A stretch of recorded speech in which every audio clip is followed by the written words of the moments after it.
साथियों नमस्कार।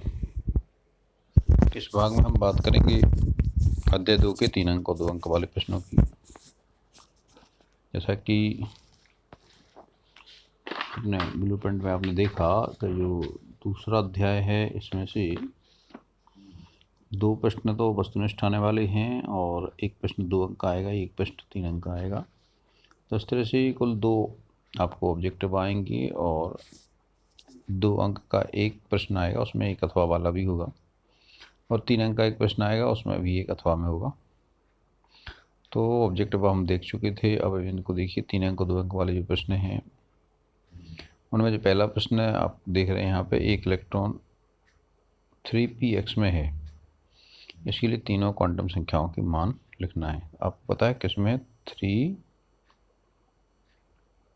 3px orbital में है। यहाँ पे आप देख सकते हैं मुख्य क्वांटम संख्या का मान तो 3 होगा, n बराबर 3,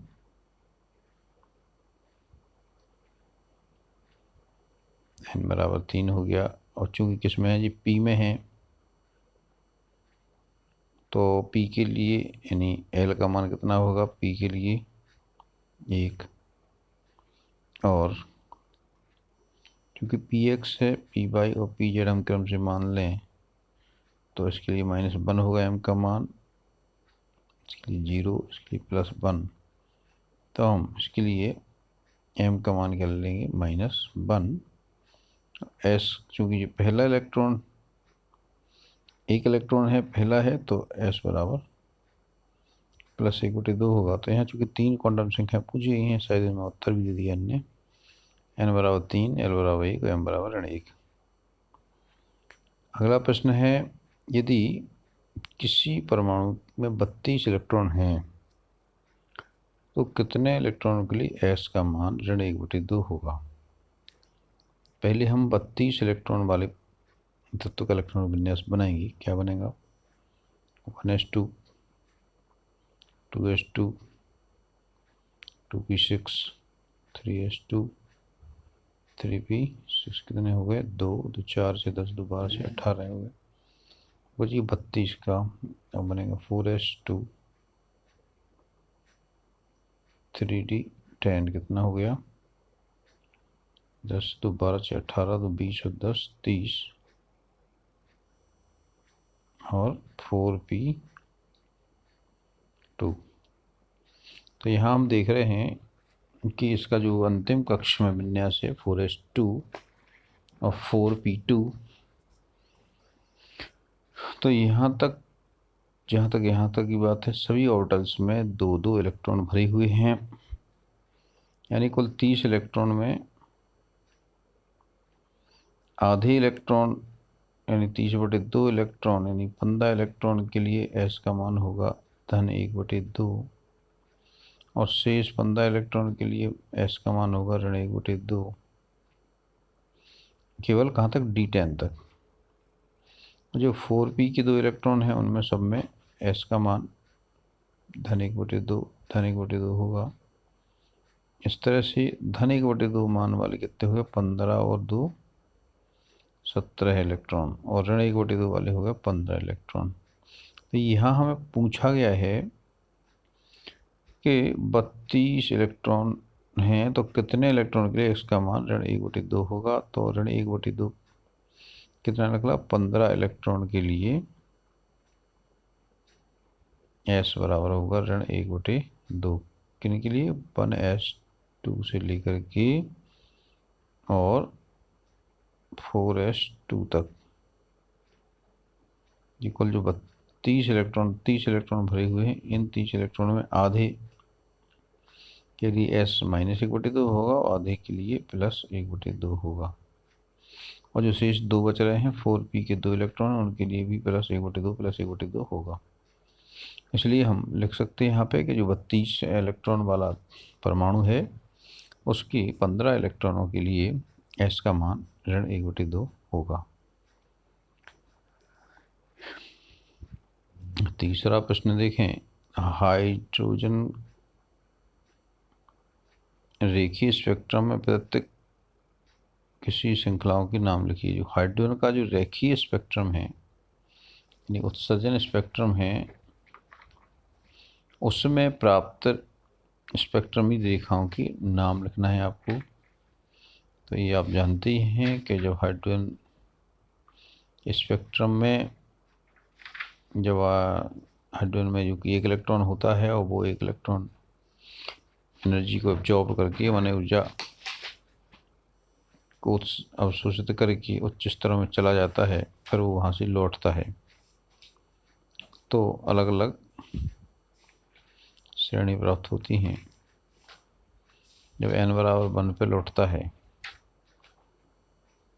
तो लाइमन श्रेणी बनती है। कौन सी श्रेणी? लाइमन श्रेणी। दूसरे पे उतरते हैं तो बनती है बामर श्रेणी। तीसरे पे उतरती हैं तो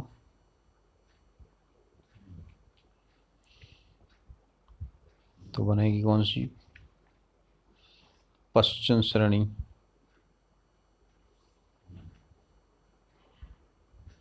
और चौथे पे उतरेगी तो बनेगी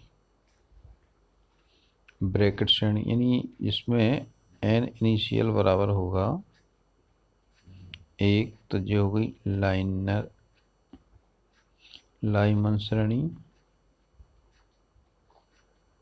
और ni बराबर 2 है तो जो होगी बामर श्रेणी। ni बराबर 3 है तो जो होगी पश्चिम श्रेणी। n बराबर 4 है तो ब्रैकेट श्रेणी।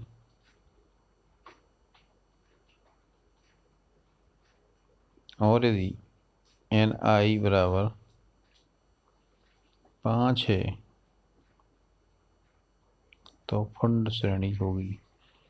इस तरह से कुल 5 श्रेणियाँ हो सकती हैं: लाइमन, बामर, पश्चिम, ब्रैकेट और फंड। ये क्रमशः पहली पे, दूसरी, तीसरी, चौथी और 5वीं कक्षा पे उच्च स्तरों से इलेक्ट्रॉन आपतित होने के दौरान इलेक्ट्रॉन द्वारा उत्सर्जित ऊर्जा या इलेक्ट्रॉन द्वारा उत्सर्जित जो प्रकाशिक ऊर्जा है उसका स्पेक्ट्रम लेने पे हमें ये 5 रेखाएं प्राप्त होती हैं।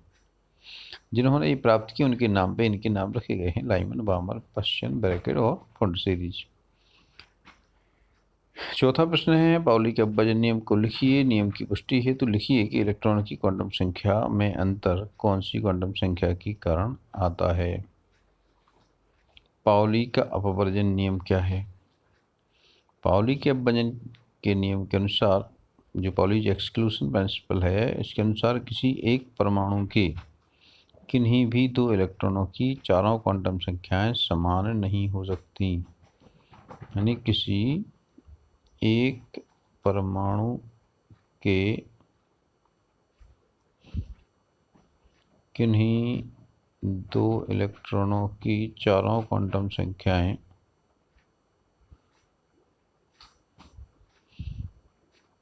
समान नहीं हो सकती।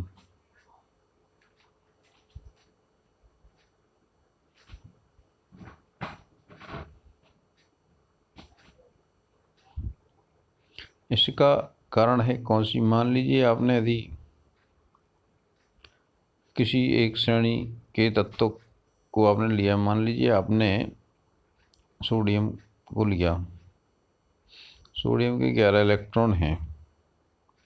इसका विन्यास होगा 1s2 2s2 2p6 sorry 1s2 2s2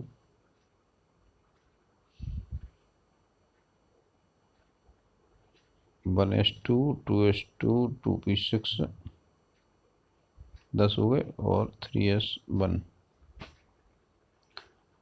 तो यहाँ पे आप इनको देख सकते हैं कि इसमें कोई भी इसमें अपन ले लें, कोई भी इलेक्ट्रॉन ले लें तो इनमें सभी की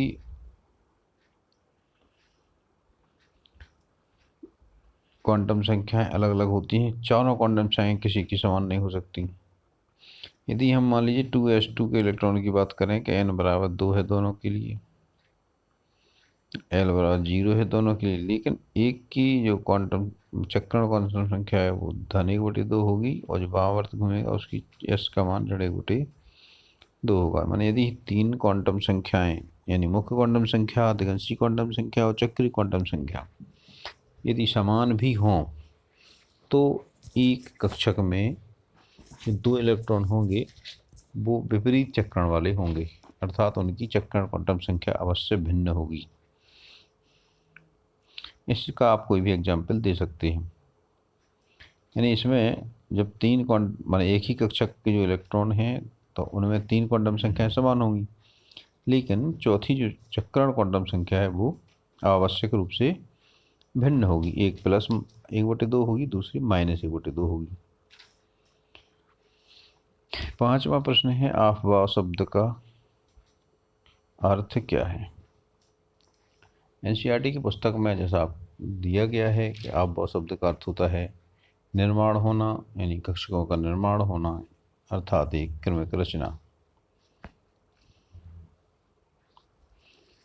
इनका जो नियम है वो उस नियम के अनुसार परमाणुओं की जो तटस्थ अवस्था है उसमें कक्षकों को उनकी ऊर्जा के बढ़ते क्रम में भरा जाता है। यानी परमाणु की जो ग्राउंड स्टेट है, यानी जो तटस्थ अवस्था है, उसमें कक्षकों में इलेक्ट्रॉनों को उनकी ऊर्जा के बढ़ते क्रम में भरा जाता है। अब ऊर्जा का क्रम निर्धारित करने के लिए एक नियम है n+l नियम। जिस ऑर्बिटल के लिए मुख्य क्वांटम संख्या n और दिगंशी क्वांटम संख्या l का योग जितना अधिक होगा ऊर्जा स्तर उतना ही ज़्यादा होगा। दूसरा नियम है जब n+l समान हो तो जिसके लिए n का मान कम होगा उसकी ऊर्जा कम होगी, और n का मान अधिक होगा तो ऊर्जा का स्तर अधिक होगा। जैसे हम यदि 4s ऑर्बिटल ले लें, 4p ले लें, 3d ले लें, तो यहाँ पे हम पाते हैं 4 + 0 बराबर 0, यानी s के लिए 0 होता है l का मान, और p के लिए 1 होता है l का मान, और d के लिए 2 होता। तो यहाँ पे 4s यानी 4, 4 धन 1 यानी p का 1, तो ये 5 हो गए, और ये 3 धन 2 ये भी 5 हो गए। तो यहाँ पे निश्चित है कि 4s की ऊर्जा इन दोनों से कम रहेगी। दूसरा, अब इन दोनों में से कौन सी ऊर्जा कम है कौन ज़्यादा है इसको पहचान करने के लिए हम क्या करेंगे, n का मान देखेंगे। तो n का मान इसमें कम है, यानी 3d की ऊर्जा कम होगी, 4p की ऊर्जा ज़्यादा होगी। इस तरह से ये हो गया आपका अफबाऊ का नियम। अब यहाँ पे हम देखें 6वां प्रश्न है, p ऑर्बिटल को चित्र द्वारा दर्शाइए। p ऑर्बिटल है, इसको हमें चित्र द्वारा दर्शाना है। तो p ऑर्बिटल आपको पता है डमरू के आकार का होता है। इसमें यदि हम देखें तो यदि हम इसको x अक्ष माने, इसको z माने, उसको y माने, तो p की 3 होंगी। px तो होगा आपका x अक्ष के समतल में, ये आपका हो गया px, और py होगा y अक्ष के समतल में, तो ये हो गया आपका py, और pz होगा z अक्ष के समतल, तो ये हो जाएगा आपका pz। इस तरह से कुल 3 अक्ष होने, वो 3 अक्षों के सममित एक एक डबल डमरू के आकार का ऑर्बिटल होता है। x अक्ष की सममित है px, y अक्ष में py, और z अक्ष की सममित pz। इस तरह से pz की आकृति हो गई। 7वां है, क्रोमियम परमाणु का क्रमांक क्रोमियम का परमाणु क्रमांक 24 है। इसका इलेक्ट्रॉनिक विन्यास लिखिए। विन्यास लिखते समय किस नियम का ध्यान रखा गया। आपको यहाँ देखना है क्रोमियम 24, जो क्रोमियम का 24 परमाणु क्रमांक है, इसका जो विन्यास होता है वो होता है 1s2, 2s2, 2p6, 3s2 और 3p6, 2 2 4 6 10 2 12, अच्छा 18 और 6 24 होना चाहिए। तो यहाँ पे आएगा 4s2 और 3d कितने बचे, 4 बच रहे, 2 2 4 6 10 2 12 6 18 2 20 6 24 हो गए। चूँकि यहाँ पे जो 3d4 है, d4 एक असंतुलित विन्यास इस तरह से इसलिए क्या होगा इसमें, इसको संतुलित करने के लिए अधिक स्थायी रूप के लिए जो 3D है इसमें 5 इलेक्ट्रॉन हो जाते हैं और 4s में 1 इलेक्ट्रॉन हो जाता है। इससे ये दोनों सम्मित हो जाते हैं और सम्मित है यानी जो अर्धपूरित ऑर्बिटल हैं, अर्धपूरित ऑर्बिटल अधिक स्थायी होते हैं, इसीलिए ये विन्यास आपका ये ग्रहण करेगा और यहाँ पे आपकी अफबाऊ के नियम का अतिक्रमण हो रहा है। यहाँ पे अफबाऊ के नियम का अपवाद है जी, उसका पालन नहीं हो रहा है। यहाँ पे कारण यही है कि जो डी में 5 इलेक्ट्रॉन होने के कारण ये अर्धपूरित हो जाता है, ये भी अर्धपूरित हो जाता है। इस तरह से इसकी जो स्थायित्व बढ़ जाती है, इसीलिए ये इसका विन्यास है। अंतिम से क्या विन्यास है, 4s1 और 3d5।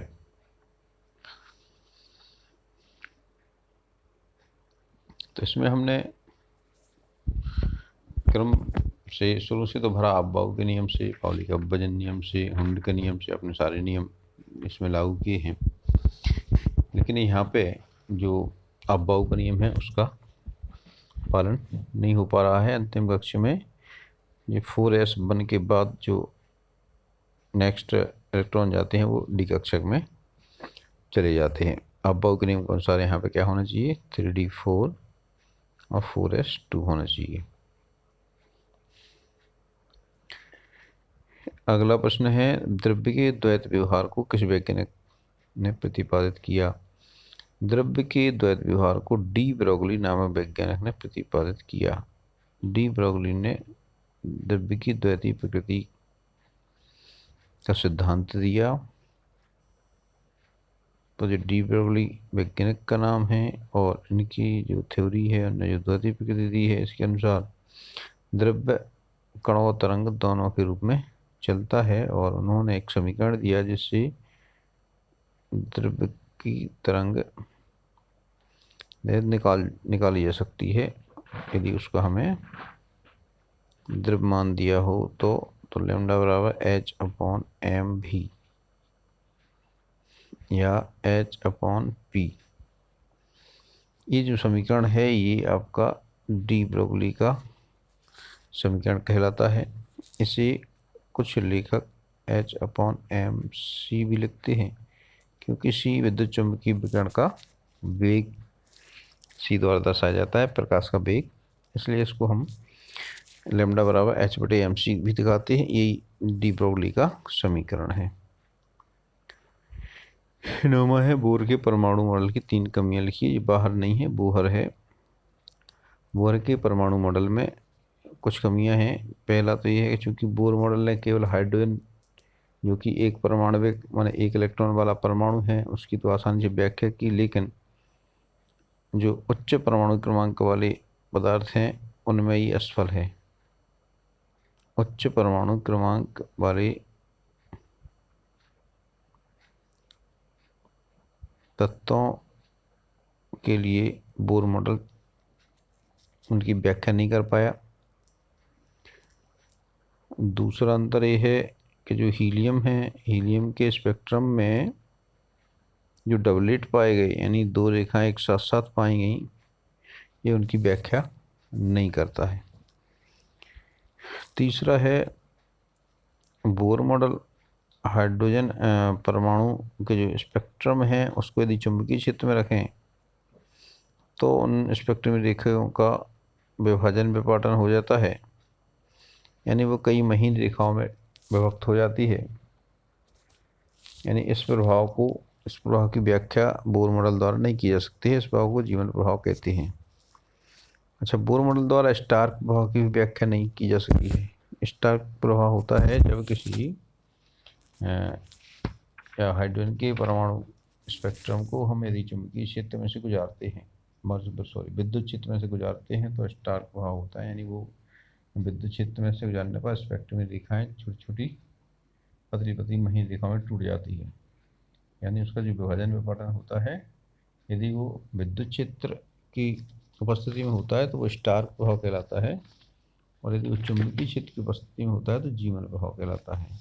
जो बोर का मॉडल है इन दोनों प्रभावों की व्याख्या करने में सक्षम नहीं है। इस तरह से ये आपके कुछ कमियां हैं। एक कमी और है, परमाणुओं में रासायनिक आबंधन द्वारा अणु बनाने की जो योग्यता है उसके बारे में बोर मॉडल कुछ नहीं कहता। इस तरह से बोर मॉडल में भी कुछ कमियां हैं। यद्यपि ये बोर मॉडल पहले वाले जो पूर्ववर्ती मॉडल हैं उनसे बहुत अच्छा था। अब है आइए 10वां प्रश्न देखें। उत्सर्जन स्पेक्ट्रम किस प्रकार प्राप्त होते हैं, हाइड्रोजन का उदाहरण देकर स्पष्ट कीजिए। देखिए, चूंकि कोई भी सैंपल है वो जैसे ही उसको प्रकाश की उसमें रखा जाता है, विद्युत चुम्बकीय विकिरण में रखा जाता है, तो विकिरण में से कुछ ऊर्जा अवशोषित कर लेता है और इलेक्ट्रॉन अपनी तलस्थ अवस्था से यानी ग्राउंड स्टेट से उच्च अवस्थाओं पर पहुंच जाता है।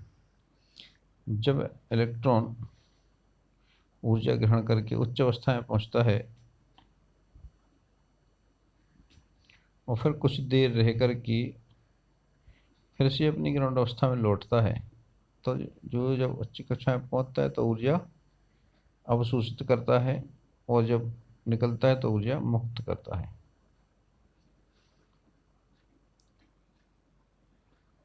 तो जब श्वेत प्रकाश को किसी सैंपल में से गुजारा जाता है, उसका जो बचा प्रकाश है उसको जब स्पेक्ट्रम लिया जाता है तो उसमें कुछ काली पट्टियां होती हैं, उसको तो कहते हैं अपन अवशोषण स्पेक्ट्रम।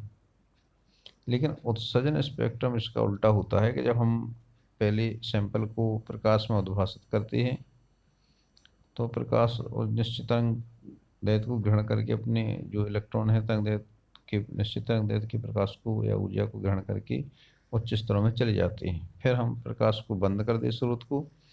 अब जो सैंपल से निकलने वाला जो प्रकाश है उसका स्पेक्ट्रम लेते हैं तो उसमें हमें चमकीली रेखाएं दिखाई देती हैं। तो ये चमकीली रेखाएं ही उत्सर्जन स्पेक्ट्रम कहलाती हैं।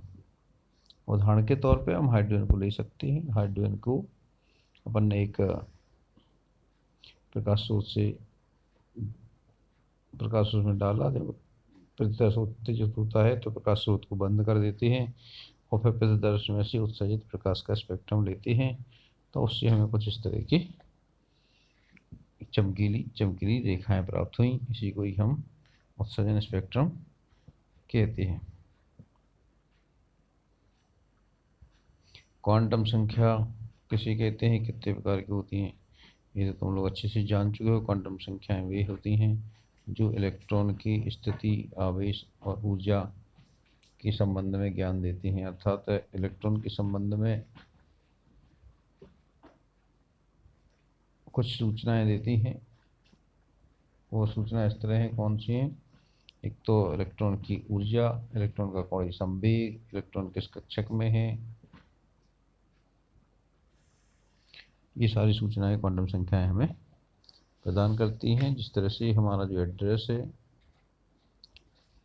एड्रेस बताने वाला जो एड्रेस लाइन होती है वो हमें बताती हैं कि हम कहाँ रहते हैं, उसी तरह से चुंबकीय जो जो इलेक्ट्रॉन है उसकी एड्रेस को बताने के लिए क्वांटम संख्याएं हैं।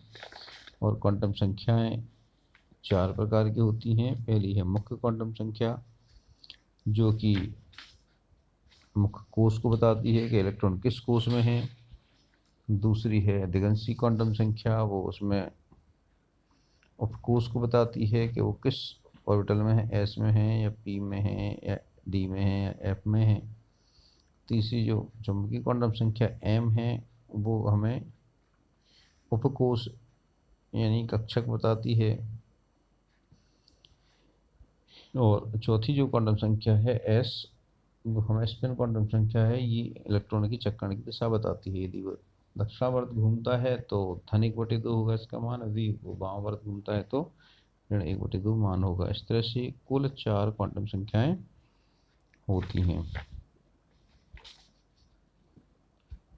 ये जो क्वांटम संख्याएं हैं ये हमें इलेक्ट्रॉन का पूरा पता बताती है, यानी इलेक्ट्रॉन की पूरी कुंडली हम इन क्वांटम संख्याओं से जान सकते हैं कि वो किस कक्षक में है, उसकी ऊर्जा कितनी है, किस कोष में है। अब एक और प्रश्न बचा हुआ है, हुंड का नियम लिखिए। हुंड का नियम उच्चतम बहुलता का नियम कहलाता है और इस नियम के अनुसार इलेक्ट्रॉन किसी कोष में इलेक्ट्रॉन तब तक युग्मित नहीं होते हैं जब तक कि समान ऊर्जा के उपलब्ध ऑर्बिटलों में एक एक इलेक्ट्रॉन प्रवेश ना कर जाए। यानी जब तक समान ऊर्जा के उपलब्ध कक्षकों में एक एक इलेक्ट्रॉन ना पहुंच जाए तब तक वो युग्मित नहीं होते हैं। उदाहरण के तौर पर यदि हम देखें कि 1s2 2s2 और 2p1 होगा किसका,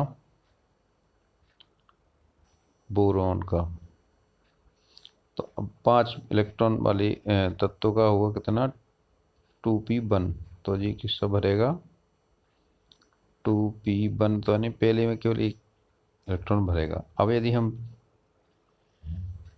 6 वाले का लें तो 6 वाले में ये इलेक्ट्रॉन यहाँ भरेगा, ये युग्मित नहीं होगा, यानी यहाँ ना आके कहाँ भरेगा, अगले में भरेगा। यदि 7 वाला लें अपन कोई नाइट्रोजन के लिए लें तो ये इलेक्ट्रॉन कहाँ भरेगा, यहाँ भरेगा, युग्मित नहीं होंगी। यदि हम कार्बन का विन्यास देखें तो क्या होगा, 1s2 2s2 और 2p2 होता है। तो 2p2 में हम जी आपके इलेक्ट्रॉन एक कक्षक में नहीं जाएंगे, दोनों एक एक अलग अलग होगा दोनों, ठीक है। और यदि 7 का लेंगे तो कहाँ होगा, एक इसमें और आ जाएगा, युग्मित नहीं होगा। युग्मित कब होगा, जब 8वां इलेक्ट्रॉन आएगा तो वो इसमें आएगा। इस तरह से ये हुए आपके 2 नंबर और 3 नंबर के प्रश्न, और बहुत सावधानी से इसको पढ़िएगा। यदि कोई इसमें कोई आपको प्रॉब्लम होती है तो कमेंट करके लिखिएगा। कोई चीज़ समझ में नहीं आती है या कोई और चीज़ पूछना है तो कमेंट में मेंशन करिएगा।